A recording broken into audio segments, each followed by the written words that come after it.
We have a very special guest in studio today. What's going on, man? He is a he is in federal law enforcement. He is from New York, the great and powerful Rob Odem. Well, Welcome thank to you, the show. gentlemen. Thank you so much. All right, Put it up right Cheers. here. This is how we're starting it off, Heck man. yeah. I love it. Let's do it. That's good. Oh, damn, brother. Hell yeah. A little bit of a burn. That's what I'm talking about. Hey, before we Yeah. start, I just want to say, first and foremost, I fucking love the setup. Thank you. I love the setup. I love everything about this place. Especially when you said at the end, listen, if you're going through some shit, listen to this. It's important that more men have a place to go. Absolutely. Like, and just be themselves. Yeah. You know what I mean? And you guys are really providing that for a lot of people. So I honestly, thank you. Thank you for having me here. I really Thanks for appreciate saying it, that. man. We really That means appreciate a lot. that. I really Yeah, appreciate it. Yeah, it means a lot. I really do. That means a ton to us. And you said, you're checking out the show and watched a bunch of the old episodes and stuff. And that means a lot to me. Yeah. Really. I mean, we put a lot of time, effort, and we never know who's actually like consuming the stuff. It's like, we'll see the views and the downloads and stuff, but Right. it's like, I know some of those, we know a handful of the people that listen regularly because they'll comment on stuff. Mhm. But we never really know. And it's always nice and refreshing to hear what people really think. Yeah. Well, man, listen, do not get caught up in the views. Oh no. All I don't it takes care is about one person. Dude, fucking one person, you're going to change their life. And that's all that matters. You're putting it out there for the masses. Listen, these young men, they have to see something like this. They need structure. They need something to look up to. And this studio, everything. I had the opportunity to talk to the owner of this place. Yeah. I told him, I'm like, dude, this place is fucking retarded, man. Jesus. that. I love it. Yeah. I'm like, man, I wish this was my basement. Right? Yeah. I mean, it's like the ultimate man cave. Yeah, literally. But we have lady members too. Well, yes. Man, woman cave, Yeah. sister brothers, whatever. Yeah. But really, the environment you're creating is something that more people need to see. And I'm going to tell you right now, everybody I talk to from here on out will know about this. Will know about we the place. appreciate that. No, listen, I told you, I came in here, I'm like, hope they're not douchebags. Right? I'm like, man, if they're douchebags, this is going to suck, or I'm going to go high and to the right. Yeah. I met Zach. I'm like, yeah, you know what? Roger that. He's a good dude. Yeah. And from the jump, it's a great vibe. It's a fucking great vibe. And everything you guys have here. And honestly, just happy to be here, guys. Yeah. Awesome, Well, man. I mean, Happy to be we're here. happy to have you here. I mean, Rob, you greeted everybody here with a hug and a Yeah. handshake. It was like, I was like, man, this guy's just the Yeah. nicest guy ever. Nah, yeah, listen, man. Yeah. Sometimes when you go through shit Mhm. and you fucking realize that the world is shit, it's up to you to go with the shit, or I'm going to turn this motherfucker around. Yeah. And yeah, you're motherfucking right. I will greet you with a hug.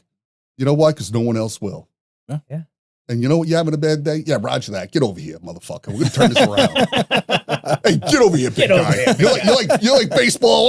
Me, not so much, but roger that. Get over here, big guy. Get over here. Dude, that's what life's about. It's about being in situations where it's uncomfortable and you being the man to actually step up and go, fuck that. I'm not comfortable in this place. I'm going to turn it around. This is what life is about. You men were talking about like manhood and being a father. It's very important for me. And that's what really struck me on wanting to come on this podcast. So I was married once before Christine, and truthfully, my ex-wife wanted me to be something I wasn't, right? And what was that? Dude, this is the funniest fucking thing in the world. A peace-loving person who helps everyone in the world, right? I got news for you guys. 15 years ago, that wasn't me. I was still a fucking savage, right? I was a fucking animal. I grew up poor. I didn't have shit in my life. I worked my ass off. Buying a big screen TV for me, it may sound like nothing to the average person who has money, but when you're fucking broke and you grow up in Elmont, New York, and you look around yourself, and it's funny, I'll show you the video after this. I went back to my old house. My wife said, Rob, stop being so fucking humble and realize the work you put into yourself. And truth be told, guys, I never did that. I never fucking did that. Right? I had this TV, and back in the day, it was like, I don't know, $2,000. $2,000 to me meant the fucking world to buy this TV. But my ex-wife wanted to give our money away to the homeless, to the starving people of St. Louis, or whatever it was at that time. Guys, it was for me an insult, because one, I worked for that fucking. I put in the overtime. I put in everything. That was my prize. And I put up with that for way too long. Way too long. And since coming out of it, I told Zach earlier, it's been nothing. I've yet to have a bad fucking day in a year. That's awesome. A bad day in a fucking year.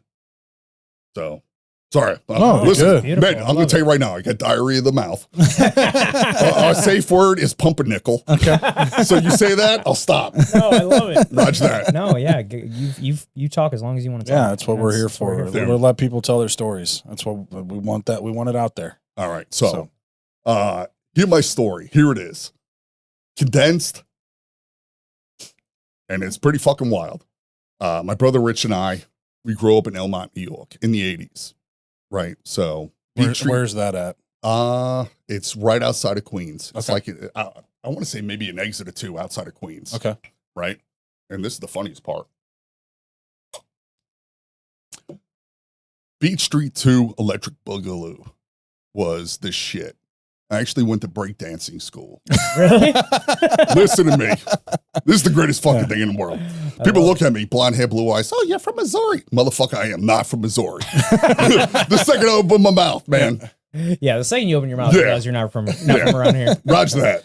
So my brother and I, we grew up in Elmont. We dodged child molesters. We dodged drug dealers. I don't know how the fuck actually met. Like, I think about it now. I'm like, man, it's fucking crazy that my brother and I actually are alive and still are able to like talk about it and laugh about it. We've got the sickest sense of humor you could ever fucking think of, right? And it's because of everything we went through. It's everything we went through. When I talk about child molesters, there was a dude. And I can't wait to show you the video of the house that I grew up, so I can actually show you in the apartment complex. Who was trying to get kids up there to take pictures of them naked, right? Now, mind you, my mother and father are from Brooklyn, right? Tough people. They raised us the best they could with the amount of money that they had. And I think about that, too, to this day. They just wanted something better for us. Isn't that the goal of all parents? That's always the goal.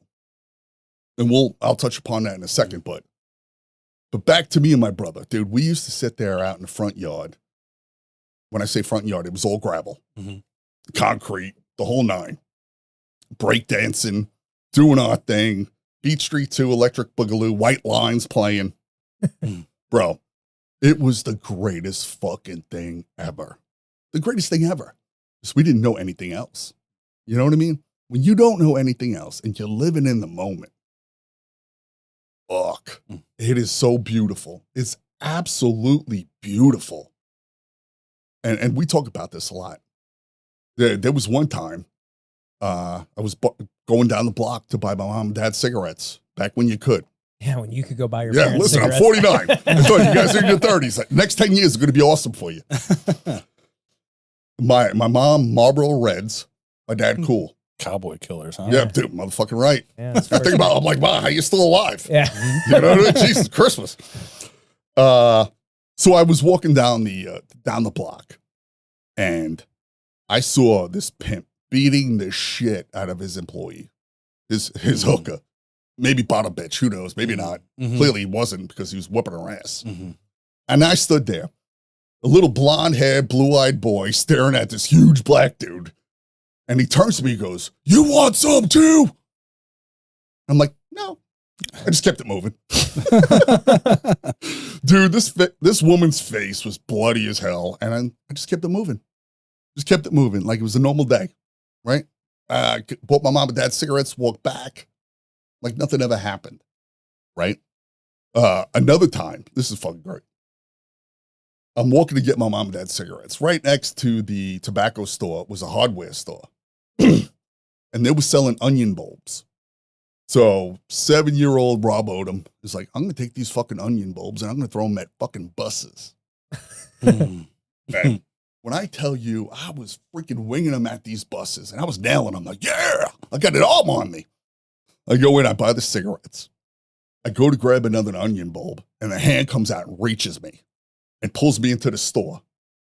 I pissed my pants right there. Pissed my pants right there at age 7. He drags me in. It was the owner of the store, right? And this goes back to the child molesting shit. This old man was like, you want me to bring him home? And the owner was like, no, you're not bringing him home. That was He's the like, child molester was in there? Yeah. In the hardware store? Yeah. Which is fucked up, man. Like he was like, oh, this is my dream. No. Oh, you're giving him to me. Yeah. He's stealing. Thank God for the hardware, store owner to say no. No, I'm not going to give you this kid. Right. And I had to walk home, right? This is the best part. I had to walk home, piss my pants, and had to tell my dad. Why you pissed your pants? Why I pissed my pants, right? He's like, what the fuck? You're 7. What are you doing? Oh, I couldn't hold it in anymore. Then 3 days later, he's like, hey, I need you to go to the hardware store for me. And I'm like, I can't do that, Dad. He goes, why? I said I stole.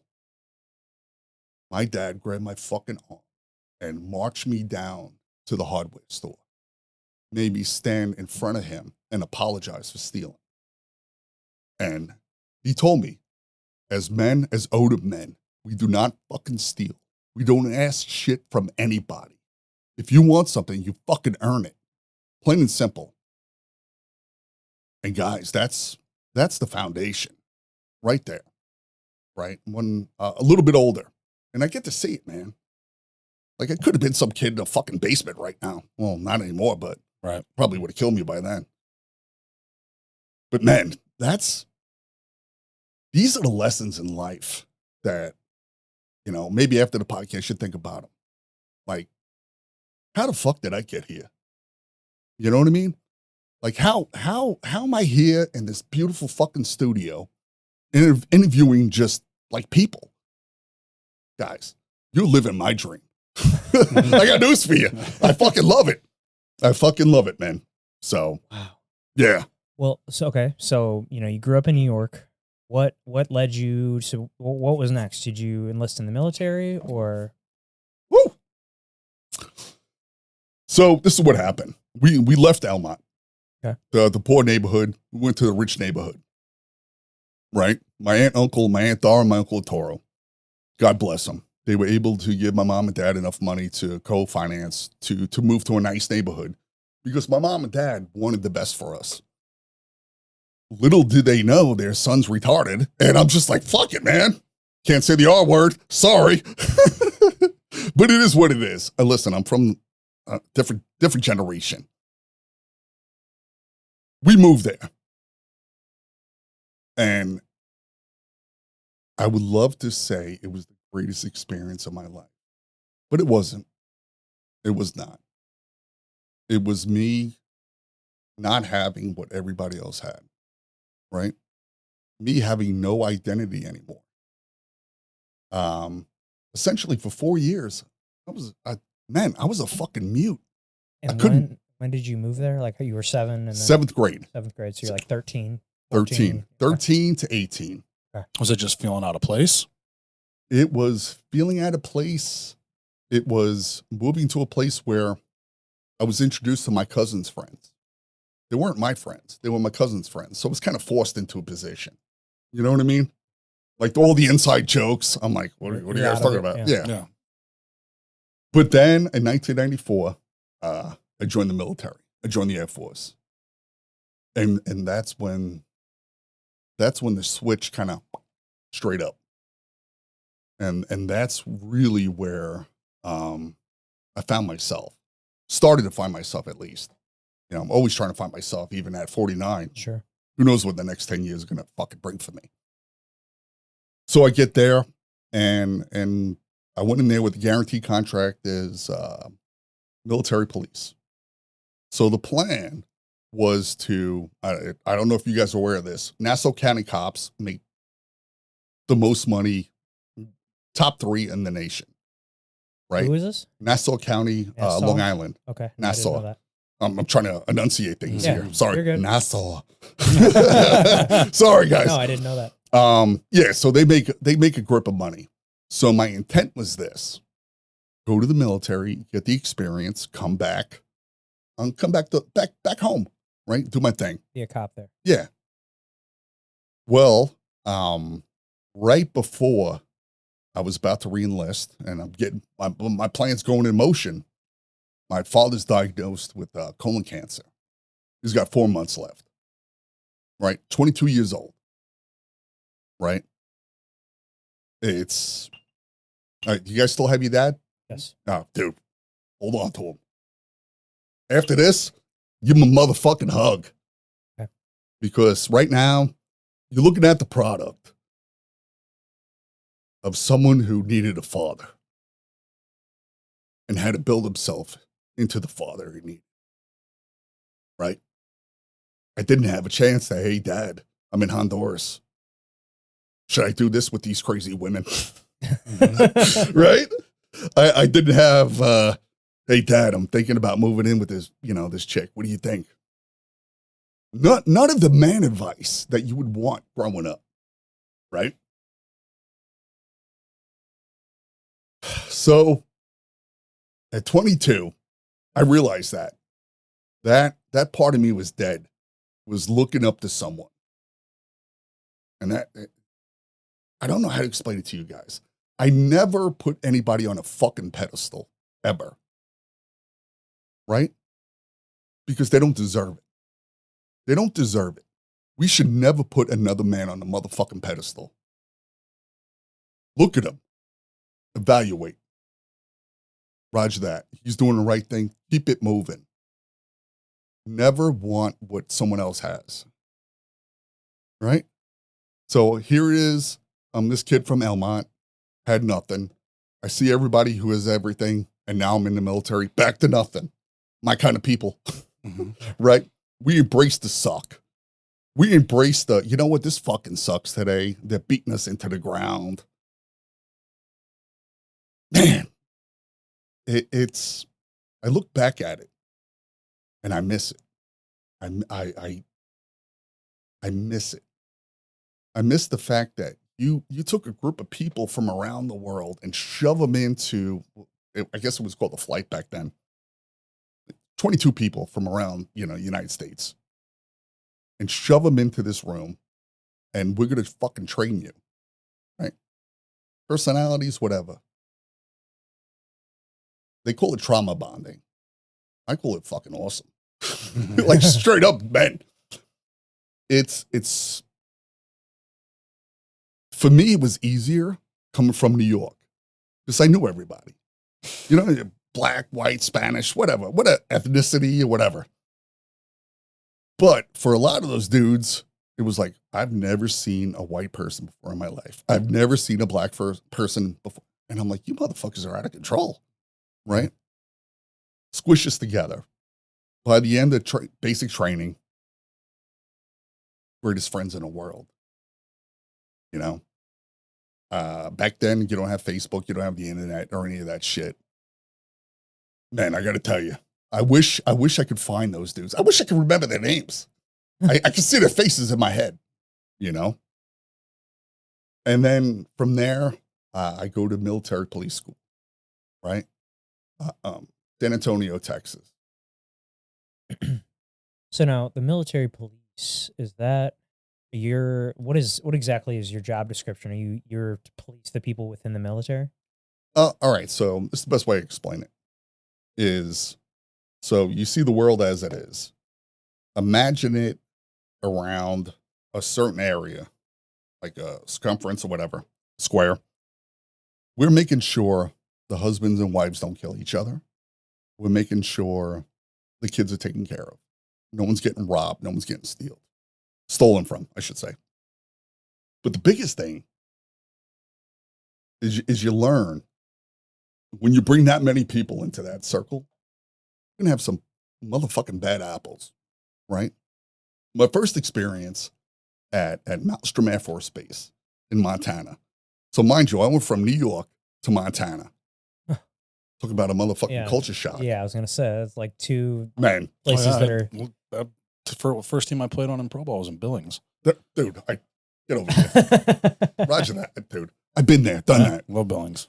Dude, beautiful place. Love it up there. Dude, the older I get, more I'm like, I got to take my wife there. It's actually fucking beautiful. Yeah. But when you're 19, you're like, fuck mountains. This sucks. Yeah. You know?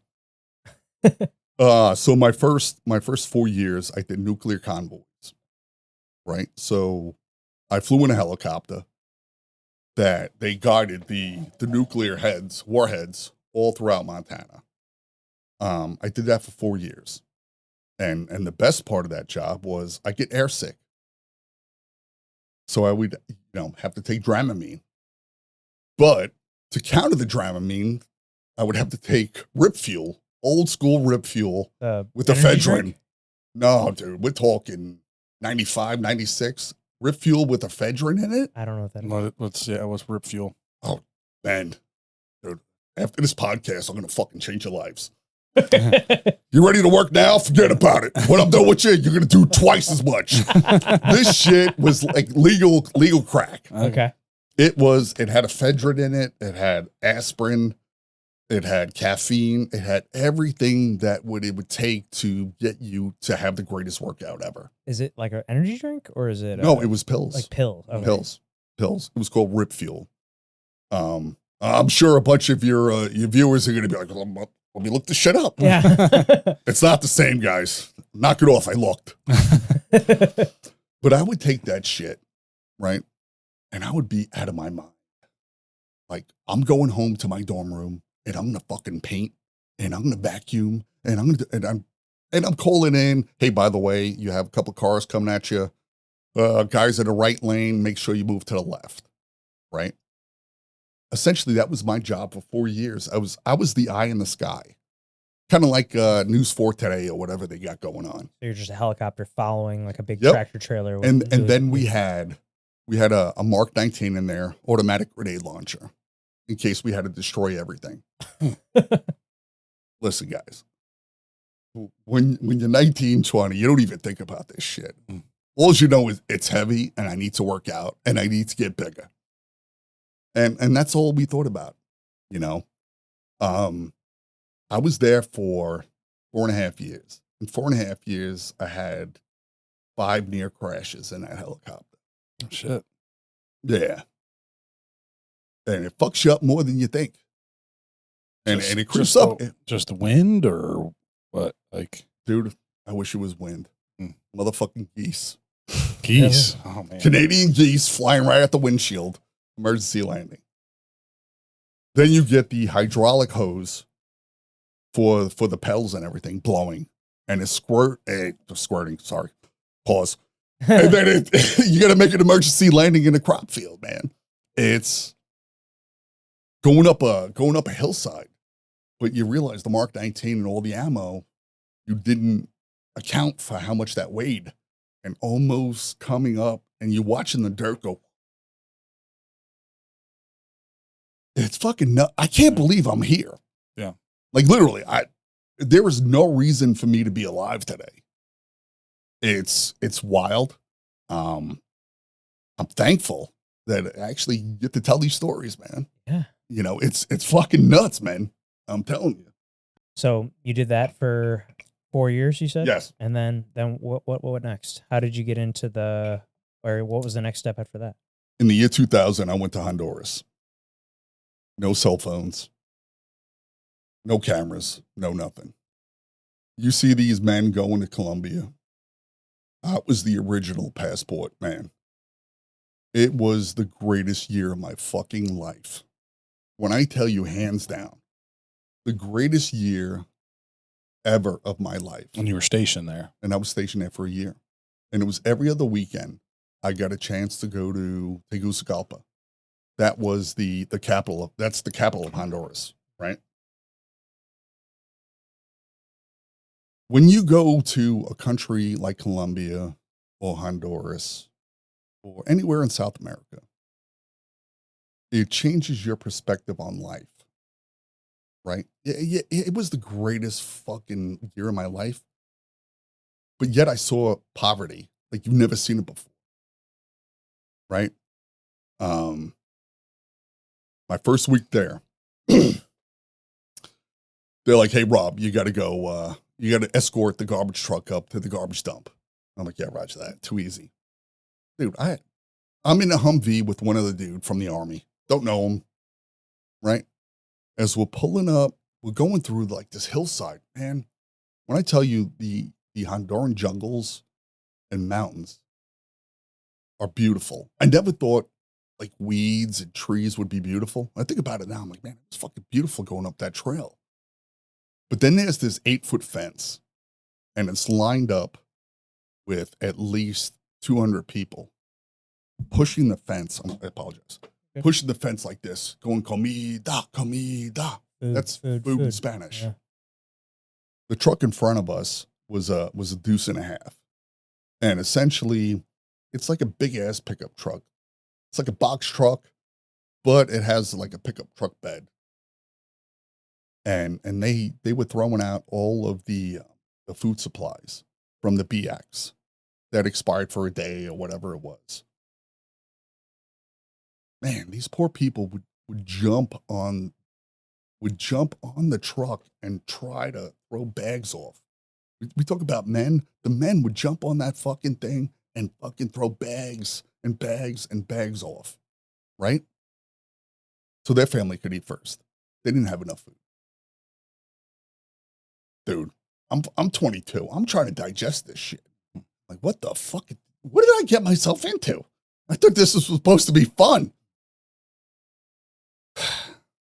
So the first time I see that, man, it kind of fucked me up. I'm not gonna lie to you guys. Like, I like to say, yeah, I'm big. Fuck that, man. It fucked me up. Thankfully, I had my boy Bruce, who I was best friends with him in Montana. We actually got the same orders to Honduras. So I had my best friend, literally. I said I never need to win the lottery. I had my best friend with me in the greatest year of my life, right? And I told him, I'm like, bro, this fucked me up. I've never seen poverty to the fact where men had to jump on a fucking truck to pull the food off for their family. And the fact that we didn't stop just to give them the bags, right? I didn't have a voice back then. Clearly now I'd be like, hey, stop the fucking truck. Get everything off here. What do you guys need? At 22, I didn't have a voice. Did not, and I just watched everything unfold. And you do it, and you do it over and over and over. Do you think that's a byproduct from being part of the Army or the Air Force? Air Force? Yeah, listen, man. Byproduct of being from New York. Like, truthfully. Well, I'm talking about like with like losing your voice because like in the military, No. because they no. No. I understand what you're saying, but I apologize. No. It comes down to this, man. You guys probably remember when you finally had a voice as a man. You saw shit happen in your life and you didn't speak up, right? Maybe some incident. Oh, man, I wish I could have did this. I wish I could have did that, right? Yeah. That was my moment. That was my fucking moment. And I can't believe I could share it with you guys. After that, bro, never again. Never again. And maybe one day it'll get me killed. Hopefully, this is why I stay in my house. I don't want to go out because you know what's right and wrong. You know what's right and fucking wrong, right? Plain and simple. And back in the 2000s, man, and I just wanted to tell you guys this. It was so fucking crazy. It was maybe the 7th time I went up there. And this guy was trying to. So what was the objective? Why were you bringing the food up? It was the garbage dump. It was the garbage dump. So you guys are For the just base. taking all Literally this. just taking the food. Taking the garbage. just Yeah. taking the garbage out. Yeah. Thank And you these for guys- touching on that. Yeah, Yeah. I was just curious why it was like, Yeah. why are we going with this truck? But No. yeah, no, so they just okay. Right. So maybe I got a little desensitized. Right. And they already told me they're going to kill me. The locals or whatever, blonde hair, blue eyes, get the fuck out of our country. I'm like, yeah, roger that. I'm just here. Sorry. This dude tried to steal 2 big garbage bags worth of potato chips. And I watched another man. So I'm 22. He had to be in his 40s at the time. He had a machete, but he turned it to the side. And when I tell you, he smacked his back as hard as he could with that machete. He dropped. He fucking dropped. Walked up, grabbed the potato chips, and gave it to the kids. And I just sat there. I'm like, wow. Wow, man. Even here, there is justice. They're trying to feed themselves. And you see someone that horrible willing to just take food from everyone else and run away, they wouldn't accept it. Like, as the community that was at the garbage dump. Man, it's something that still sticks with me. It really does. Really does. So would you say this year in Honduras was it was the best year of your life? Was it because it taught you lessons, or what made it the best year of your life? Oh, guys, I got news for you. I'm a dude. It wasn't because of that. These are things I learned about life. It was the fact that I was able to be around such beautiful women, and I had no business. Dude, back in the day, I had shark teeth. I got my teeth fixed. Mm. Dude, there was no way I should have been hanging out with women that freaking beautiful who did not want to come back to the United States. I felt like a B-level actor. Okay. My best friend Bruce looked like Tiger Woods at the time on steroids. Yeah. Like, we both worked out. I had huge traps, the whole 9. People used to think we were soccer players. I hung out with the Honduran national hockey team. No, I'm sorry, soccer team. They want to do cocaine with me in the bathroom. I'm like, no. It was so surreal. You know what I mean? I get how people in like Hollywood and all these famous athletes get it. I get it. But man, like, someone asked me, hey, if you could do 1 year over again in your life, what would it be?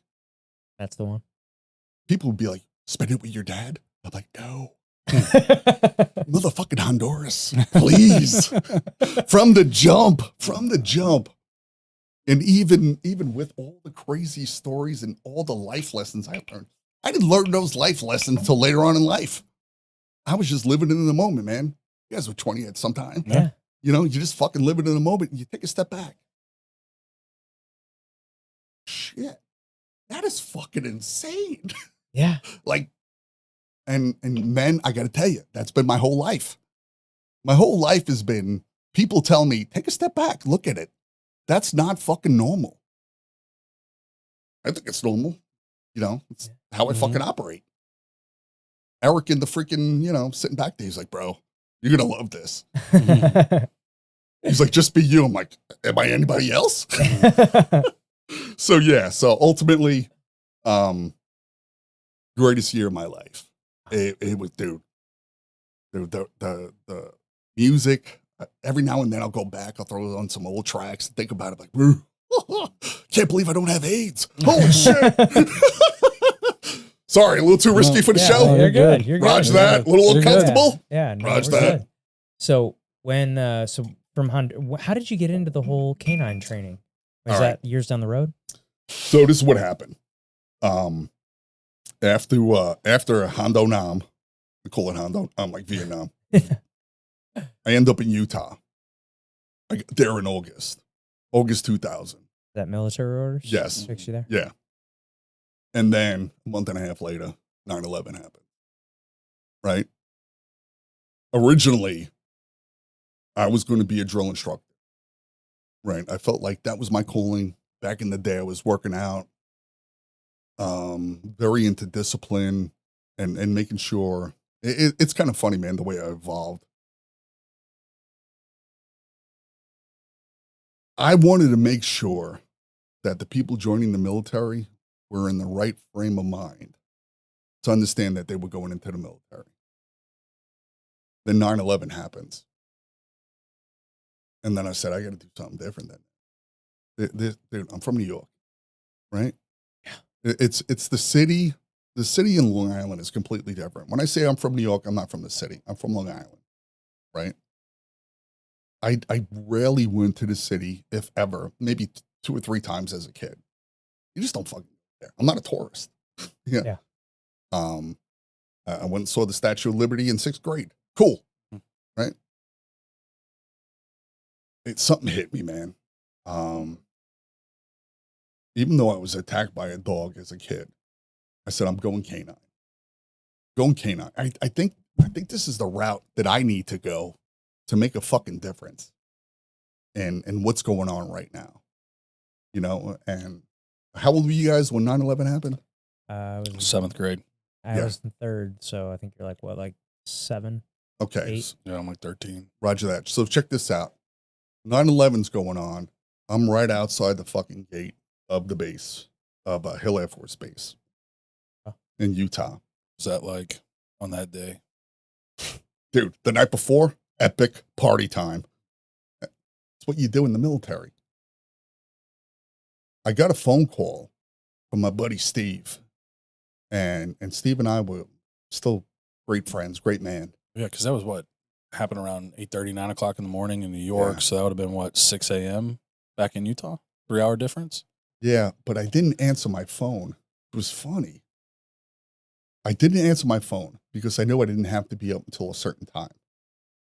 So I just let my phone ring. I didn't know anything was going on. And then I finally picked it up and he called me when they hit the second tower. Right? So at that time, assistant flight chief, apparently like military structure, second in command for these 20 people.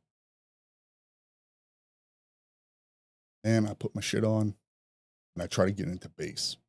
It took me 2 hours to go across the street into the base because every single vehicle was searched.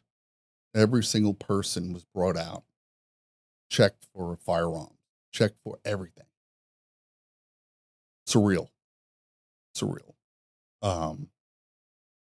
Maybe as maybe as a 49-year-old, I can process it more if I would have went through it then. But at like 24 years old, dude, it was so insane that when I finally got back to the headquarters, like the police station, they sat us down and they had, both towers on fire. And I had to sit there and watch them both fall. Man.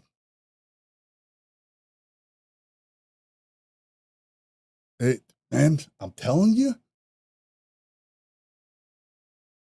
that's for me. And here's the craziest fucking part. 20 years later, I find out my wife is on the street working in New York City at the time, running away from the clouds. Oh, shit. Wow. Right? So now I have two perspectives. Sorry, get a little emotional here, brothers. Oh, that's good, right. you're good. Dang. I thought about her when she said it. So she was upwind, and it was her, my beautiful wife, Christine. Shout out, babe. You're welcome. And she was working for the attorney's office, and she was with her older friend, and they had a old school typewriter, and they were passing off the typewriter to each other, running up the street because it was so heavy they didn't want to lose the money, Right. for the typewriter. As the towers are falling, and I asked her, I said, babe, what did it sound like?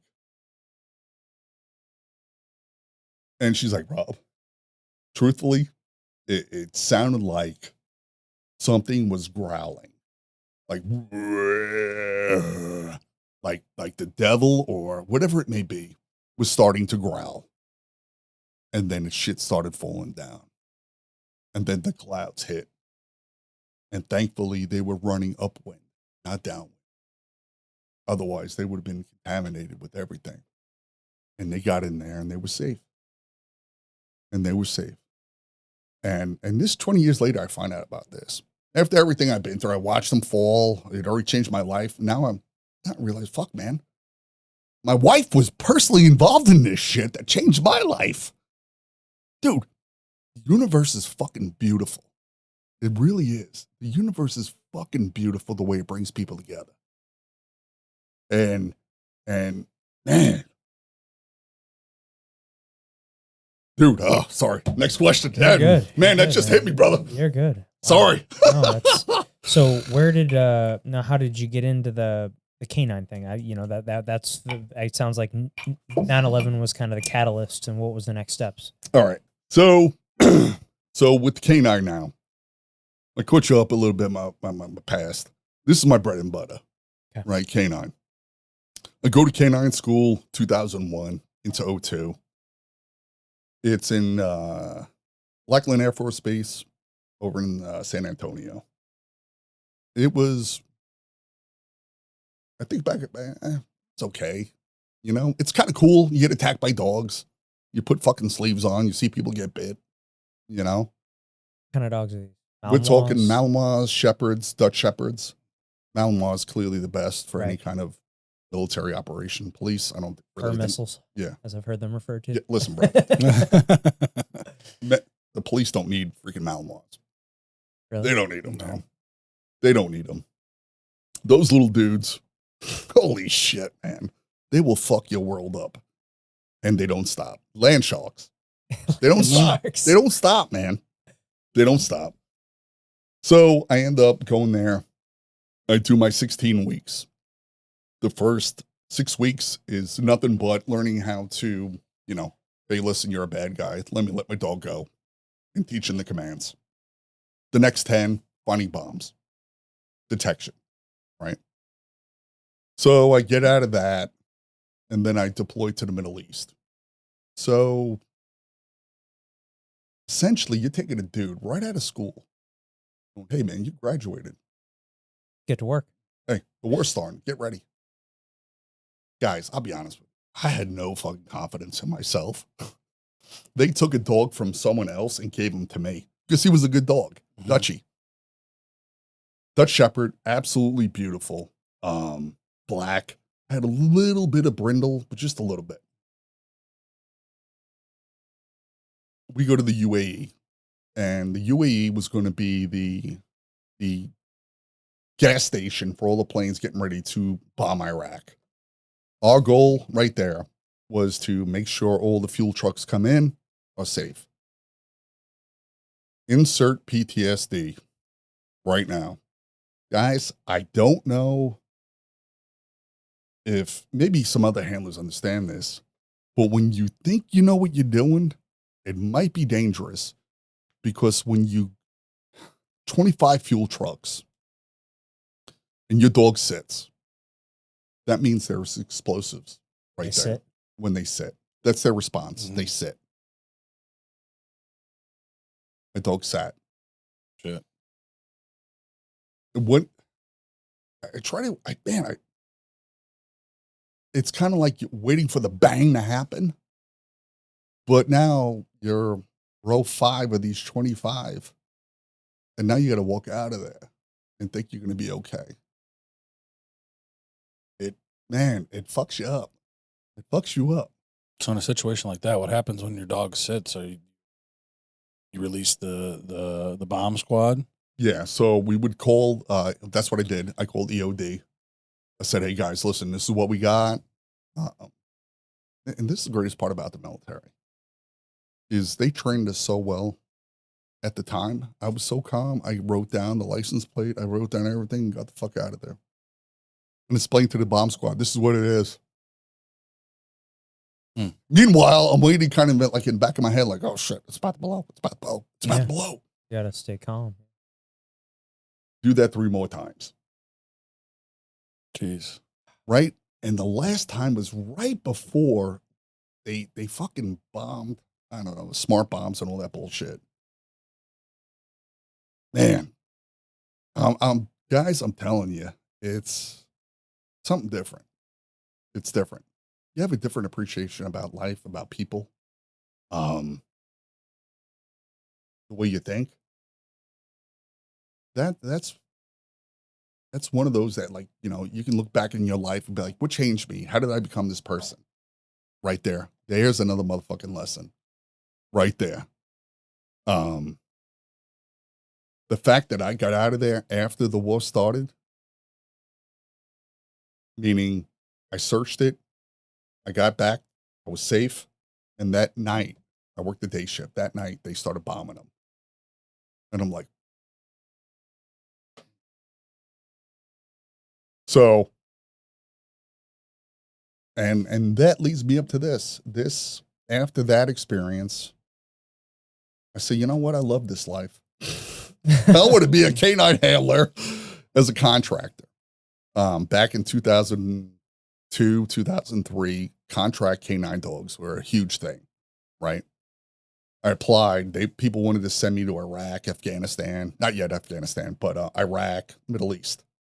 But I found somewhere in St. Louis. That's what brought you here. And that's what brought me here, brother. Brother, this is where I landed. Yeah. I ain't fucking leaving. I love it. Yeah. So what about St. Louis made you want to stick around? I was done moving. Yeah. Listen, guys, home will forever be wherever the fuck I lay my head down. Right? I don't have a yearning for New York. I don't have a yearning for, you know, whatever they say. No. Dude, I could live in a motherfucking small trailer right now and I'd be fine. My wife and kids would probably hate it, but Right. you know, that's why I'm not going to do it.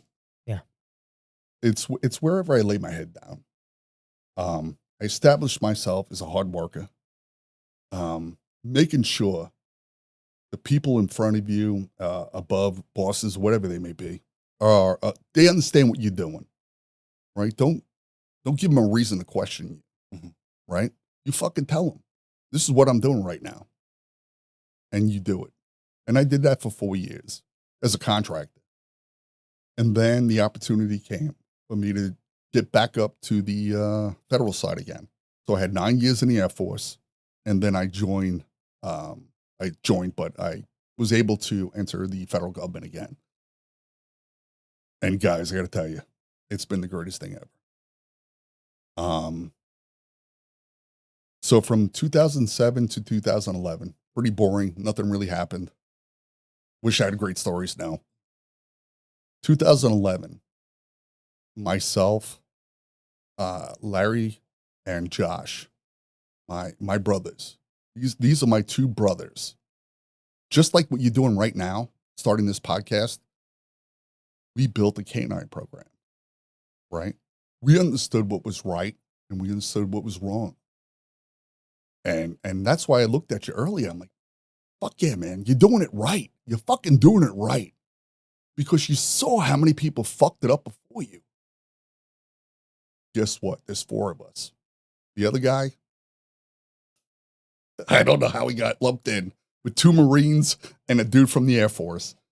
He was a youth pastor, right? That's a whole nother story. I can talk to you about that offline. We built this fucking program. We built it upon family. Family first. If your child is sick, roger that, I got you covered. If you need to handle something, roger that, I got you covered.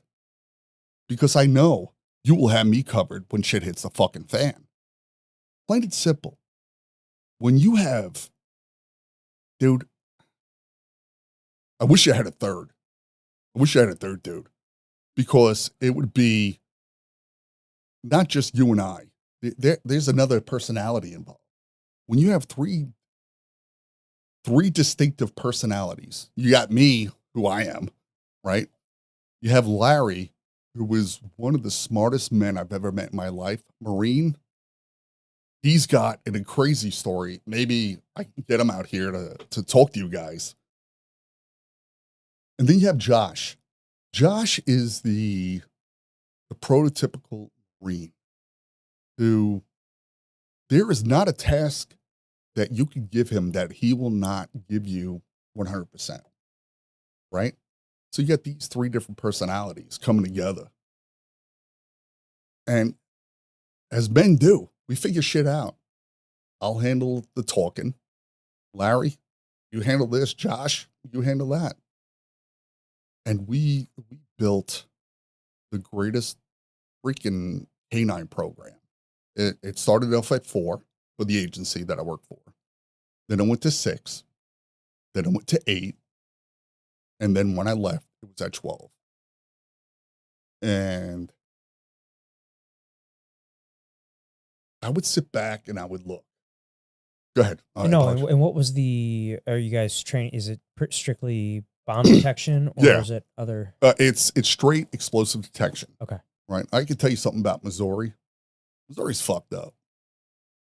Missouri is so fucked up in the way people live. If we're going into North St. Louis, we know we're looking for guns.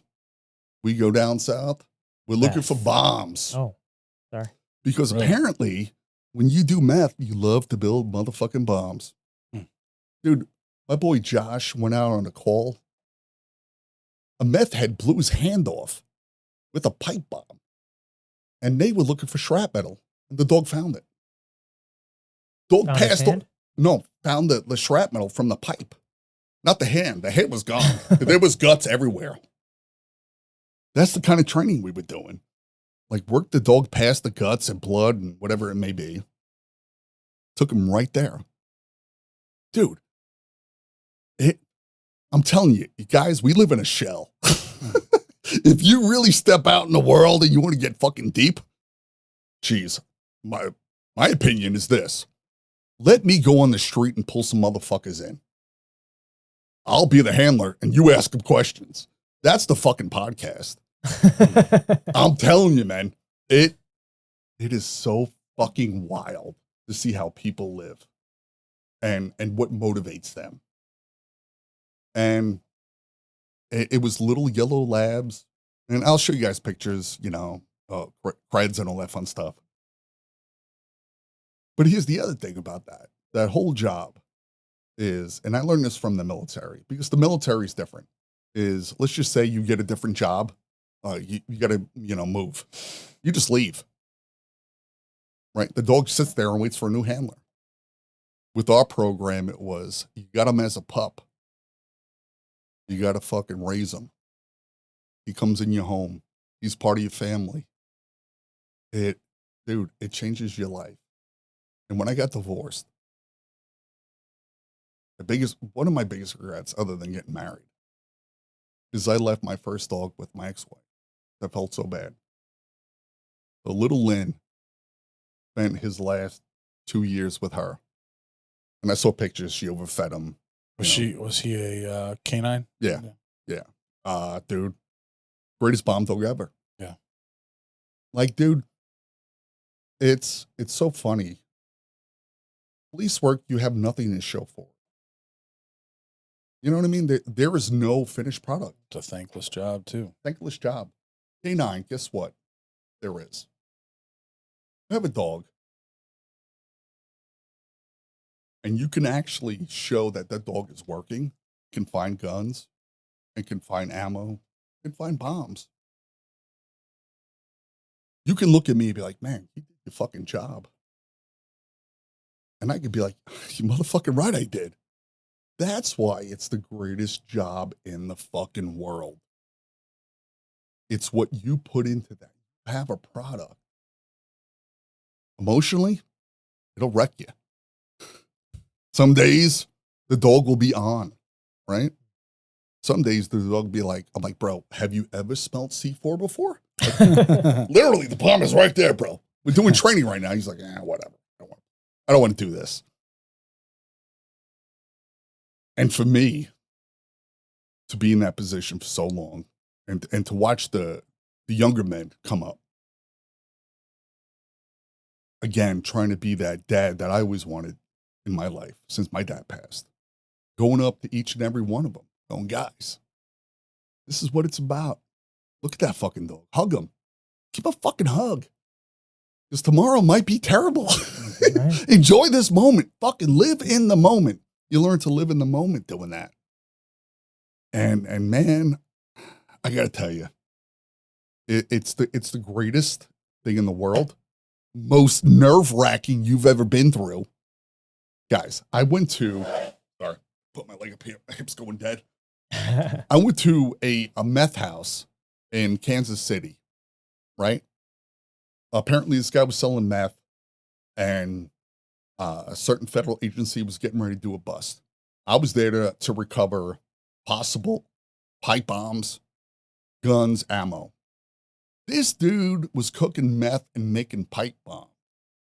Apparently, if you bought so much meth from him, he gave you a complimentary pipe bomb. Just throws it in with the deal. Dude. All right, here's, again.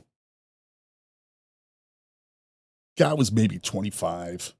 I go into this 3-story house. It was an episode of Hoarders.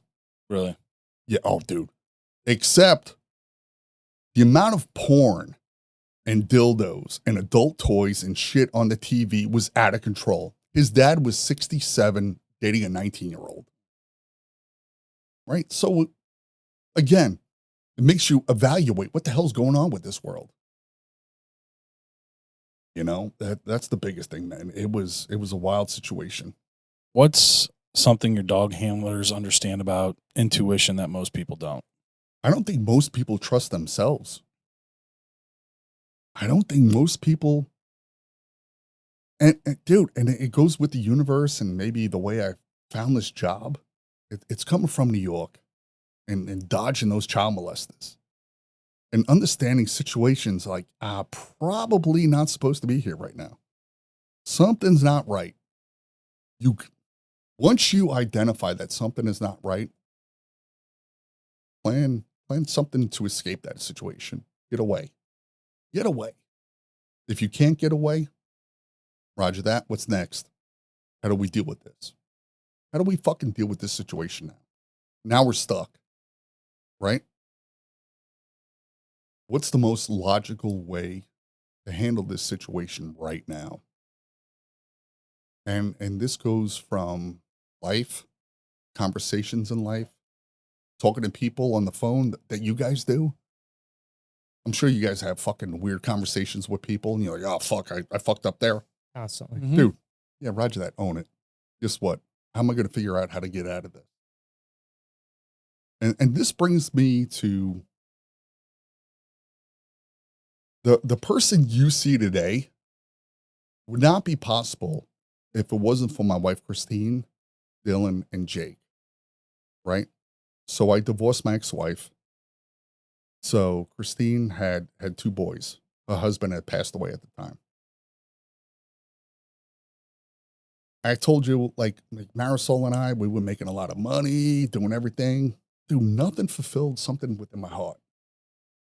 Man, the second you get a 6th and 7th grader in your life will change your life completely.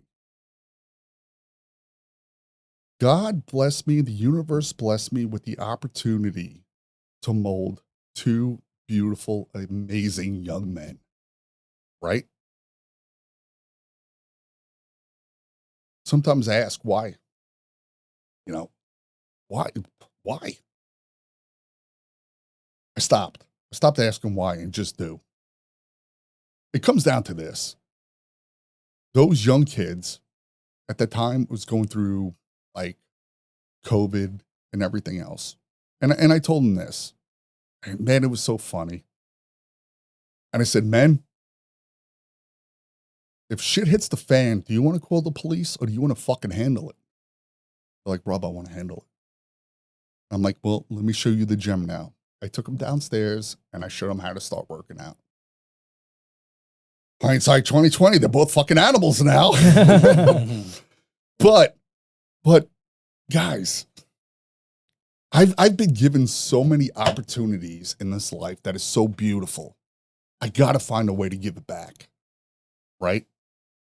I'm trying. I like, whether it's 7-Eleven or whatever gas station, buy someone's soda, buy someone's gas. I don't want anybody to see it. I just want to do it. Keep it moving. That's something I go to therapy. Is why am I so fortunate? I don't get it. I don't think I'm anything special.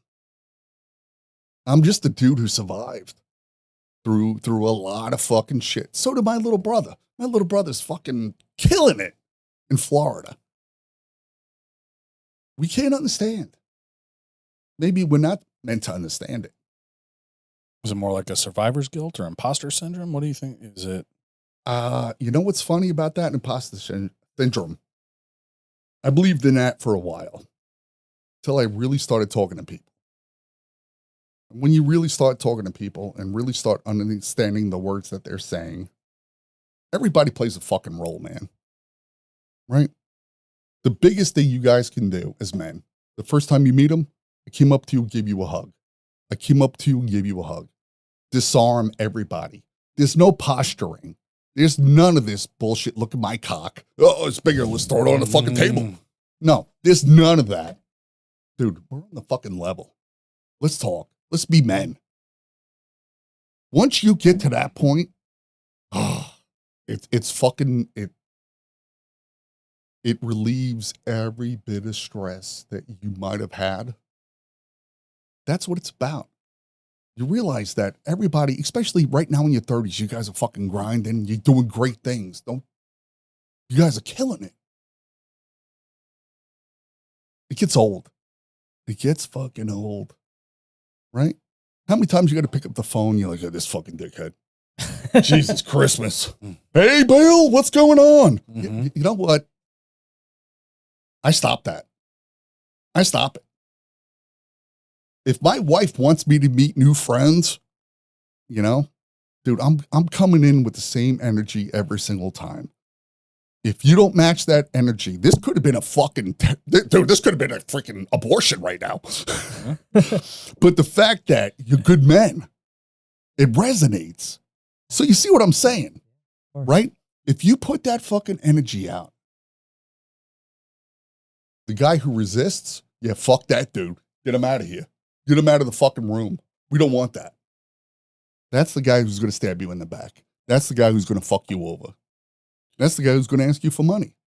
Well, what do you think society gets wrong about manhood today? Everything. Can you elaborate? Absolutely, motherfucker. What, you think I wasn't? I've had diarrhea of the mouth for the last hour. Listen, it comes down to this. And really, as men, own your manhood. Look in yourself and actually look in your eyes. What am I doing wrong? Identify what the fuck you're doing wrong and fix it. Right? If you're not man enough to fix it, you're not a man. Guys, over the last year, for the first 47 years, I wasn't a man. The last year made me a man. I had to fucking hit rock bottom and understand I was disappointing my family. I was disappointing myself. I was making people feel uncomfortable around me because I was unable to deal with my own issues. That's when I went and got help. So the biggest thing with men and being a man, dude, if something's bothering you and you can't fucking shake it, talk to someone, please. Right? Please get a therapist. There is nothing fucking wrong with talking to someone about your problems. I go twice a week or twice a month. But dude, roger that. Yeah.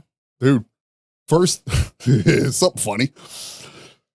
First session, my therapist tells me, have you ever thought about writing a book? I'm like, lady, I'm just trying to get fucking right here. What a book. I don't even read. Mm-hmm. But with men, it comes down to this. And this is something I want you guys to do every single day. Understand that your men represent being a man. People will feel the frequency, they will feel the vibration. When you hold yourself accountable for everything that you do in life, people will feel it. People will be drawn to you. It's just not life. It's just not work. It's everything.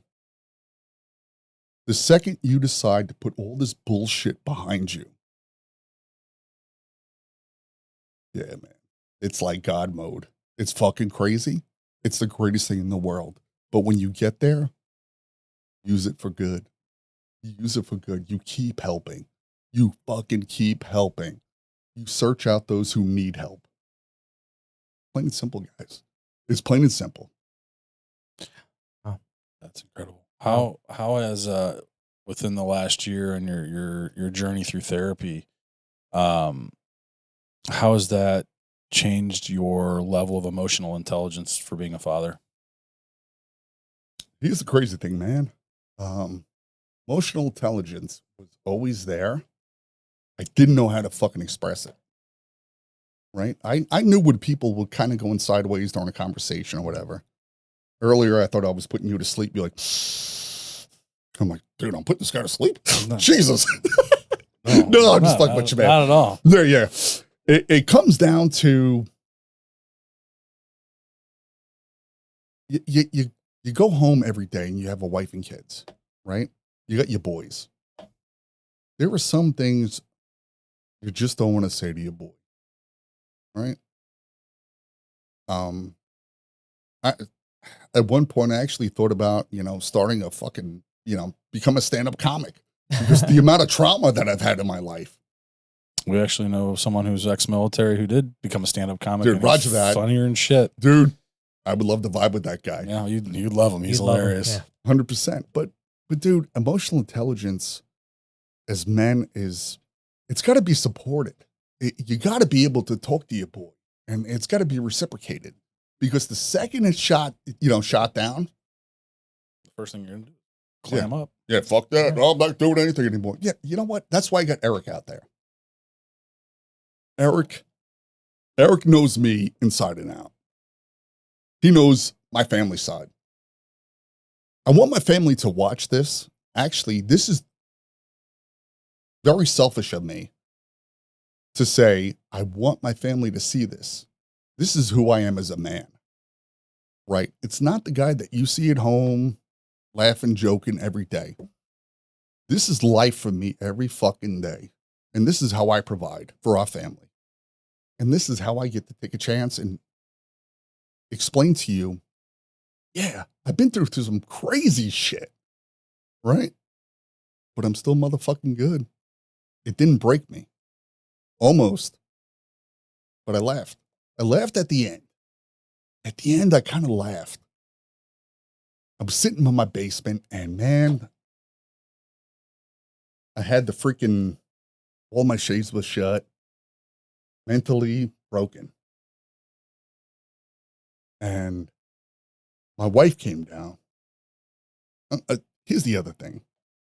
Make sure you're with someone who truly loves you, whether it's man, woman, whatever today's into. Find someone who fucking loves you and believes in you, who truly fucking believes in you, in your dreams, right? My wife came down and she's like, enough. Fucking enough. Enough of this bullshit. I know who you are. Knock it off. Man. It took me 2 minutes to get back up off that fucking couch. Stop feeling sorry for myself. That is the most embarrassing part of my life. Not getting married the first time and sitting there for 8 months. Even though I thought I had a brain tumor. Even though my mom, within 18 months, this is what happened. The VA told me I had a brain tumor. 6 months later, my mom was dealing with cancer. 6 months later, I got into a car accident. I was feeling kind of low. I'm embarrassed with the fact that I let myself get that far low. Right? I could have said, you know what? Fuck this. I'm done. Yeah, fuck you. I've been through too much. I'm going to fight back. Guys, since then, not a bad day yet. Not a motherfucking bad day yet. This is what we're talking about as men. If you're having a bad day, dude, fucking call me. I'll give you my number. You're having a bad day, let's talk about it. Let's fucking talk about it. What's so bad about it? All right? Yeah, you lose a couple bucks. Might have got a hooker pregnant. Well, whatever. Maybe not. Hopefully not. But shit happens, man. But it's that side of me that's like, you know what, guys? I'm not going to be all serious and shit. I'm going to put some little levity in this. We're going to make fun of it. There's a silver lining around of every single bad fucking situation. We just have to find it. We just got to fucking find it, man. Yeah. Plain and simple. Well, Rob, I think that's a perfect place for us to end this. I do have, I got to take my son to swimming lessons here in just a little bit. So Roger that. I gotta get rolling, but we always end the show the same way. We probably need to have you on because I feel like we didn't even touch on anything that or didn't touch. We touched on a fraction of what I wanted to get to. This is going to be like a 4-part series. Yeah. Hey, honestly, We'll this is part one, sure. man. Yeah. We'll have you definitely going to have you back absolutely. because this has been amazing. But we end the show the same way every time. So I'm sure you've listened to a couple episodes. Absolutely. You probably know what's coming on. Play a little tombstone game.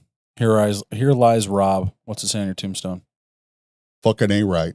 Fucking A There right. you go. I love it. Fucking A right. There you go. Well, That's how you live your life. Yeah. thank you so much for your story, and Man, thank you for doing so much. Thank you for doing what you did for our country, and Yes, thank you. Thank you to everybody at home that tuned into the show. If you could click that subscribe button for us, that would help us out a ton. Trying to grow those subscriber numbers, trying to get to 500 before the end of 2025. Help us hit that goal. Share the episode with a friend. Click that like button. Comment what you thought below. We'll see you next time.